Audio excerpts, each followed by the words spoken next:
Shemai Sitahi Croeso Chris Dewey. What is cracking, ladies, gents, boys, girls, Lit, Walden, Gardner, anyone who is anyone. Today I am talking about the bad boy, the man, the myth, the legend. Well, it's not a man, it's not a myth, it's not a legend, it's a book. I'm talking about Hunger of the Kangaroo. Now the title might as well be written in Comic Sans. The cover's not that good, sorry guys. And the kangaroo on the cover doesn't really look like a kangaroo. It looks a bit like a Five Nights at Freddy's kind of thing. It's all a bit, it is what it is. But yeah, I'm talking about the book. I'm talking about my thoughts, my feelings about whether or not the book is good. Now keep in mind the book is only 122 pages.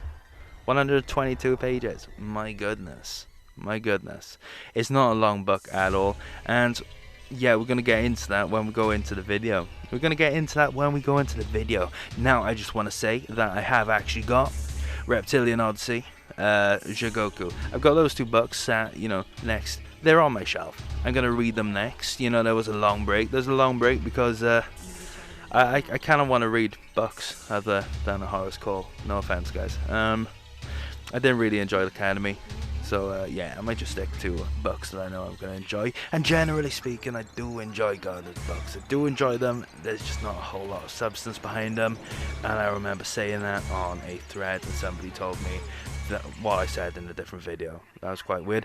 Don't know who that was. Thanks for watching my video though. Thanks, bro. I like that. So yeah, let's talk about, what was it called? Hunger of the Kangaroo. But I think we need to talk about kangaroos first. I think we need to talk about what are kangaroos.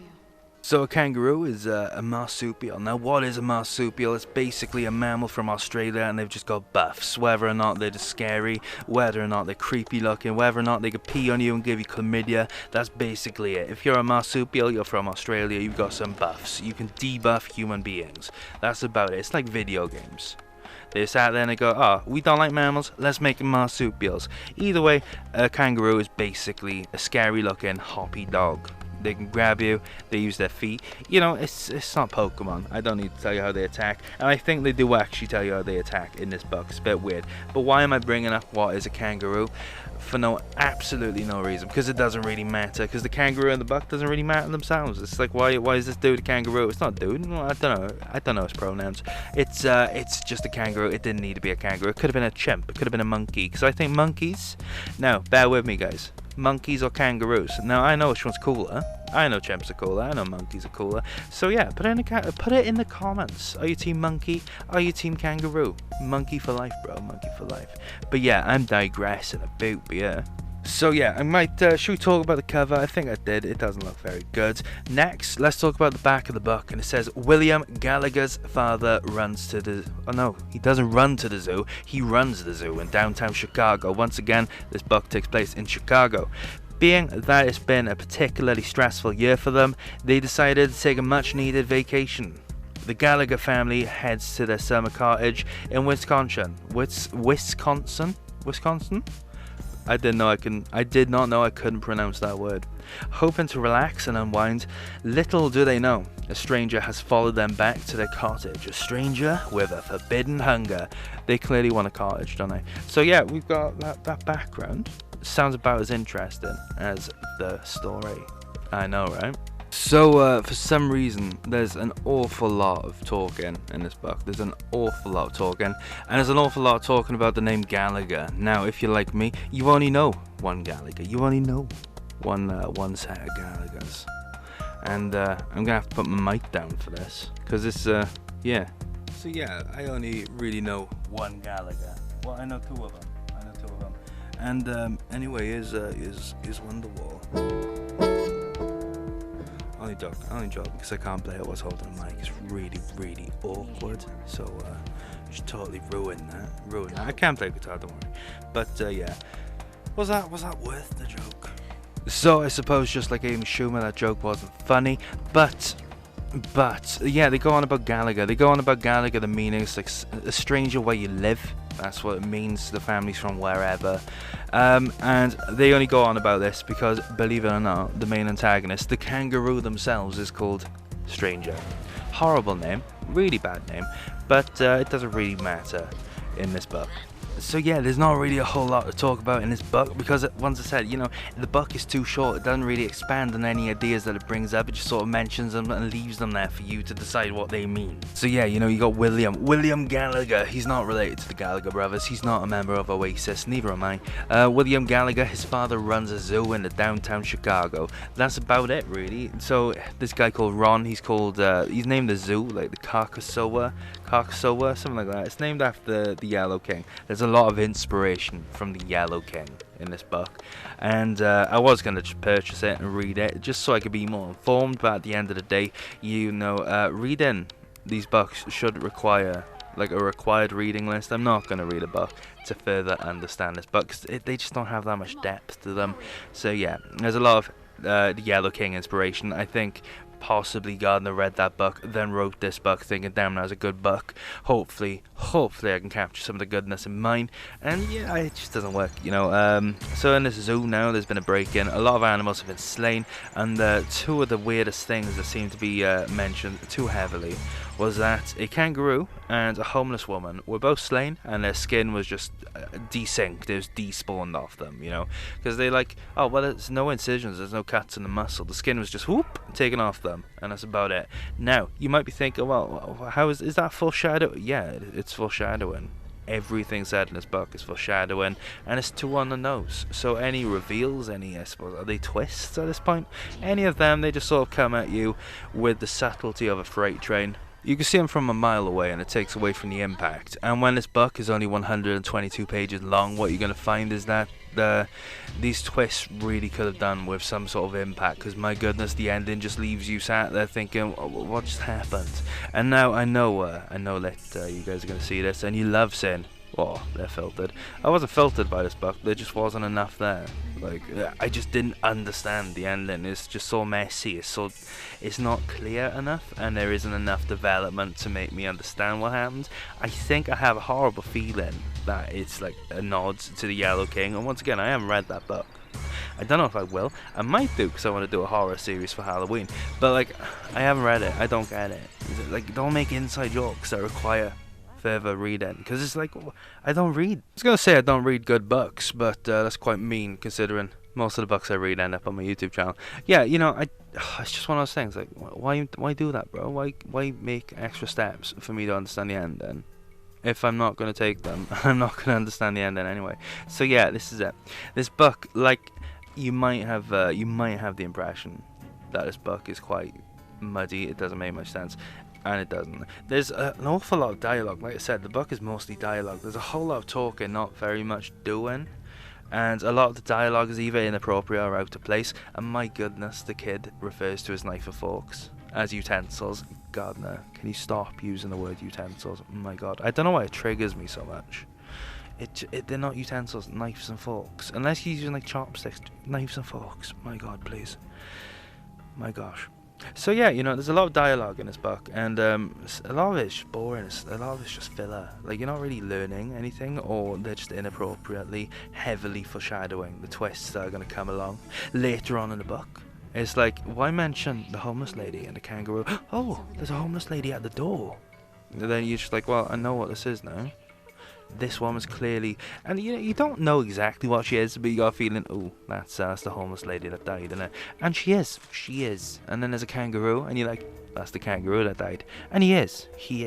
And this is the thing, it sort of takes a turn, and the book sort of takes a turn. It feels like it's inspired by Pennywise, but it's not Pennywise, by it, in the sense there's a sewer. It's not, there's just burning sludge. Oh my god, the kid's just walking around burning sludge. Why isn't he burnt to death? Why isn't his skin just he's gonna have dirty infections? It's just not pleasant. It's probably in his eyes. I don't get it. And he bumps into a telepathic dolphin. Now this telepathic dolphin actually has a fair bit of lore around him. This telepathic dolphin is explained more than the main antagonist and the ending, which I thought was weird. But I suppose this dolphin actually ties into the main universe, where the books are over 150 pages, and it's do I want to spoil it for you guys? Do I want to spoil it? Tell you what, if you don't want me to spoil it, flip 30 seconds ahead, jump over to that, right? So 3, 2, 1. Yeah, the Ouroboros cult, that is like the main bad guy cult, has been experimenting in trying to get people out to that like psychiatric hospital. So they swapped the mind of this dolphin with an orphan, and that's why this dolphin's telepathic, talks like a child. Yeah, that's about it. That's the spoiler. So yeah, it's stuff to do with I think is it called the Cherokee? Was the Cherokee one? That's the book I really enjoyed. Yeah, this Sam has his mind swapped with Pete, doesn't he? And what ends up happening is that I think, what was it? Sam gets executed with Pete's mind, and Pete lives up. I call him Pam, then I poke Pam. So that happens. Basically, yeah, that happens. So this dolphin now is just telepathically talking to William. William is just like a pleb. William's a plebeian, a plebe, because that's a better word than pleb. Is it? I don't know. Say in the comments. Right, basically, what happens is these two just sort of go through trials, and the trials are not really explained enough. They're not really like established enough. There's not really enough explanation. It's just sort of like muddy. Kangaroo. They bump into the kangaroo. The kangaroo. Is the kangaroo a good villain? No, they're not, unfortunately. They're just fat. They just eat everything, and I don't get it. I don't know if it's meant to be like a reference to the Yellow King or the King in Yellow, whatever the book is. I don't know. I haven't read it. But it's just, I was just sort of lost. I was like, what's happening here? So the kangaroo is like just smelly, dirty, gross, disgusting. They're eating loads of gore, they're eating people, they're eating animals. There's an eyeball that rolls towards them, and they, for some reason, the eyeball is just like leaking loads and loads of blood. And it's like, isn't the eyeball just attached by like, what's the word? I want to say a tendril. That sounds gross, but you know what I mean, innit? It's like attached to a stem. It's, you cut an eyeball. Does it bleed? I don't know. I don't care. I don't want to know. But yeah, this happens as fixation of this eyeball for some reason, and basically, you know, you got William and this dolphin, and the kangaroo's like, yeah, I'm not gonna eat you guys. Not gonna eat you guys. Hey. And it's like, what's the point? Like, what is the point? There's a point where the kangaroo tears off his head, and it's like an eldritch abomination, and William and the dolphin just cannot comprehend what they're seeing, and the kangaroo's like, whoa, let's put this bad boy back on, and then they're just sort of rubbing their eyes and looking at each other like, yeah, that's fun.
Like, the ending is just a blank. It's just a blank. I'm not going to tell you about the ending, but it's just a massive blank. It's not really explained. It's not very good. It's quite muddy.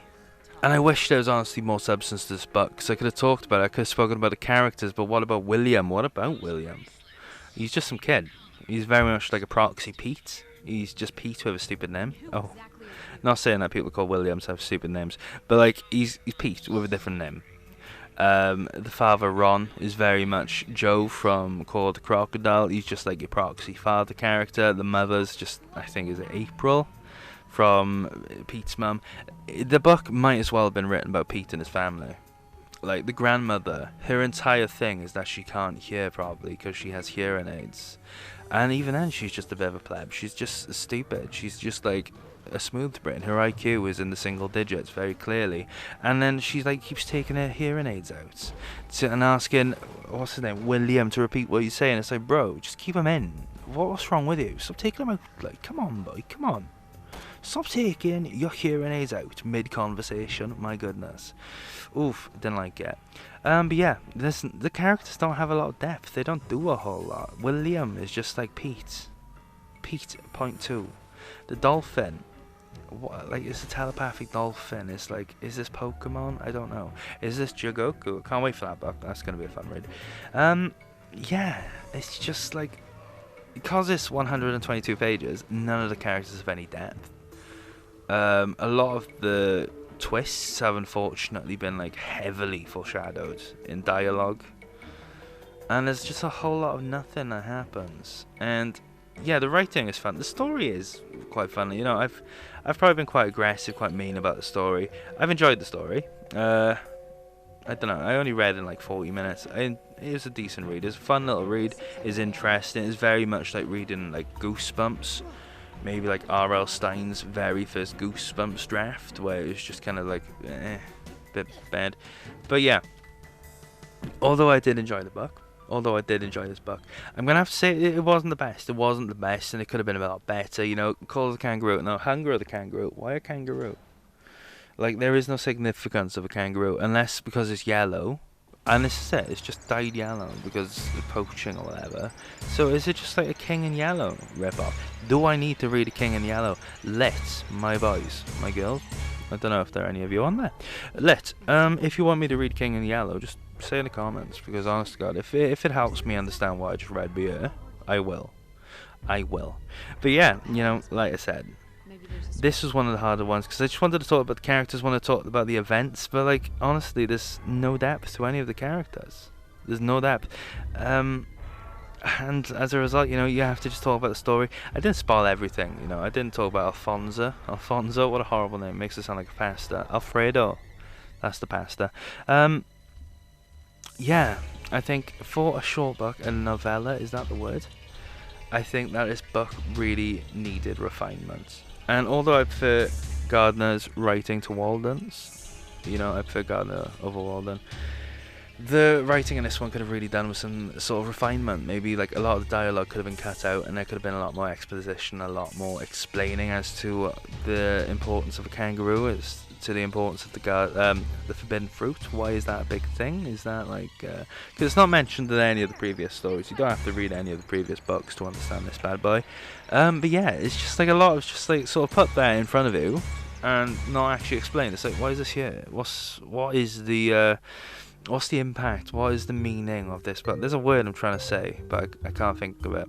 What is the meaning of this item? Why is it here? What's the impact? What's the implication? Why is this here? The forbidden fruit. Why is it here? There's no build up to it. Why is the kangaroo eating the forbidden fruit? And he mentions he can like mess around with time to bring different items to himself. So what? Is he just taking the forbidden fruit from Adam and Eve to eat it himself? I don't get it. It's like the implications there. So what? Does humanity just stay in the Garden of Eden? And you might say, oh, well, you know, everyone's going to die, you know. It's like, who cares? Like, who cares? Surely God. This is the thing, you know, if you want to talk about religion, God, like, is all-knowing. He probably knew they were going to eat the apple, so why didn't you just put another one there? Like, I don't get it. Like, they're going to eat the apple then, aren't they? It's fate. But this is the thing. There's just like a whole lot of weird like concepts that I just briefly mentioned and then just left, and there's no explaining. And like Walden's book, I can only imagine this book would actually be pretty tidy if it's like 300 pages, like the other books. But as a novella, there's too many concepts put up and then just left and abandoned. And for me personally, it's not my job to sort of explain what's happening.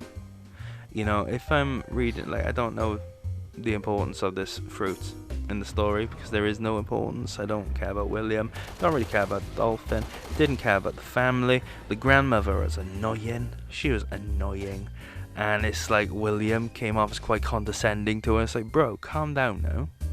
Oh, and what's the other word? The kangaroo refers to something as he uses the R word that I'm not sure if he'll get me in trouble on YouTube.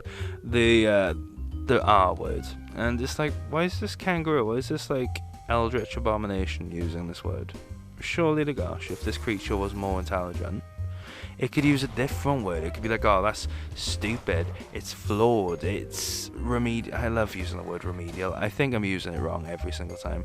But there's so many other words for this creature to use. My God, why isn't it using them? So I think, although I did actually enjoy the book, I am literally just hating on it right now. I did enjoy this book, don't get me wrong. I enjoyed the book. It's a fun read. There's just not a whole lot of substance to it, but I've criticized the book. Let's just put some suggestions, some improvements. Basically, right, in my opinion, maybe instead of establishing another villain in this sort of world, it could have been a callback to Call of the Crocodile, Return of the Crocodile, Hunger of the Crocodile. It could have followed Pete, it could have followed Joey, maybe the Tulpas. Spoiler for Call of the Crocodile. It could have followed the Tulpa family, and it could have explained more of the Ouroboros stuff. It didn't have to deviate from established lore in the Gardner's unit. Oh, I'm talking about lore in that's weird. It didn't have to deviate. It could have just stuck to lore of things that didn't need to be explained again, and then it would have been a much smoother process. Especially with the novella stuff, it didn't need to be a novella. I think this book would have been good if it was just like a full-size book. And unfortunately, I've got the feeling it's going to be the exact same thing for Jigoku and Reptilian Odyssey. And it's like, I can understand sort of what I'm looking at. It looks like it's an homage to The King in Yellow or The Yellow King. I don't even know what the title's called at this point. But for me, as somebody who hasn't read that book, I'm just so left here. I'm like, what sense does this make? Why is there a telepathic dolphin? Why are they talking about eating pufferfish at the start of the book? Why is Ron called Ron? Well, you can't attack people for their names, and I've done nothing but attack people for their names, so I'm just gonna say sorry for that, because I get ahead of myself. But yeah, it's like, why is any of this here? I think that if the book was maybe 300 pages, things would have been explained. No, things would have been explained. There would be a better twist, and it would have just been like fun, traditional Gardner writing. It would have been a great book. I would have enjoyed this book. For the most part, I did enjoy this book. I gave it 3 stars because I liked it. Gave it 3 stars on my Goodreads, boys. But I did actually like the book. I enjoyed it. It was an alright read. It was fun. I didn't sit there thinking, wow, I just wasted 40 minutes of my life. Now I just want to go out and, I don't know, use naughty words on Call of Duty. I sat there and I was like, oh, okay, so that was Gardner's, I'm guessing, his first novella. That wasn't bad. It wasn't bad.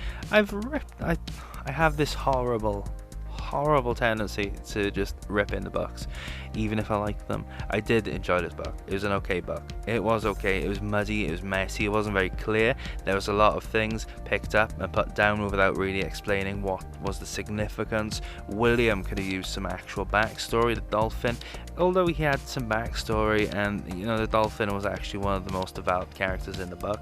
The kangaroo had no backstory. The kangaroo needed to be developed.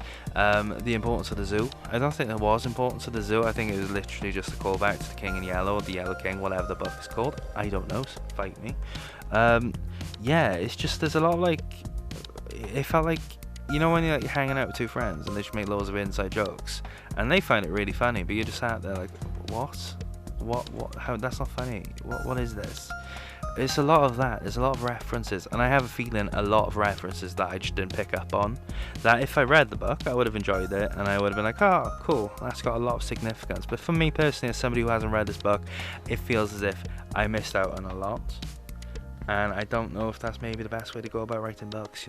This shouldn't require further reading. But that's about it. I'm gonna conclude the video. I am gonna conclude the video because I just feel like I'm repeating myself at this point. In conclusion, the book just needed to be longer. It needed to be longer to fully explain and develop all these concepts, all these themes, all these ideas, all these characters. Without the length, the book just doesn't explain enough for you to feel connected or invested in the book. I enjoyed the story, but I don't really care for William, don't really care for the dolphin, don't care for the kangaroo, don't care for William's family, don't really care for the setting, and this is the thing, maybe Reptilian Odyssey, I'm looking at the back of Jigoku, it's not about William, nice, maybe Reptilian Odyssey, it probably isn't, is about William, but for a character that's not developed, I don't really care. I think that maybe this book could have been about Pete, and then it would have made more sense, a bunch of novellas about Pete. But here we are. So I suppose if I had to say anything, Although I did enjoy this book, it is messy and it felt rushed. It's not long enough to fully explain any of the concepts that it develops. The dolphin had far too much. Well, the dolphin was fine. The dolphin should have had, every other character should have had the same treatment as the dolphin, but they didn't. Yeah, I think it's interesting to see Gardner's foray into novellas. It's interesting to read them. I'm looking forward to reading the next two because they're undoubtedly going to be better. But yeah, that's about it, guys. So I like the book. So if you've gone this far, thanks for watching. Thank you for watching, because I do actually enjoy reading these Gardner books and talking about them. And hopefully you're going to be here for the next one, because I think I'm going to talk about Reptilian Odyssey next. So yeah, thanks for watching. Hope you have a great day. Hopefully you'll be here for the next one. So yeah, take care, guys. Thank you very much for watching. Ta-ra.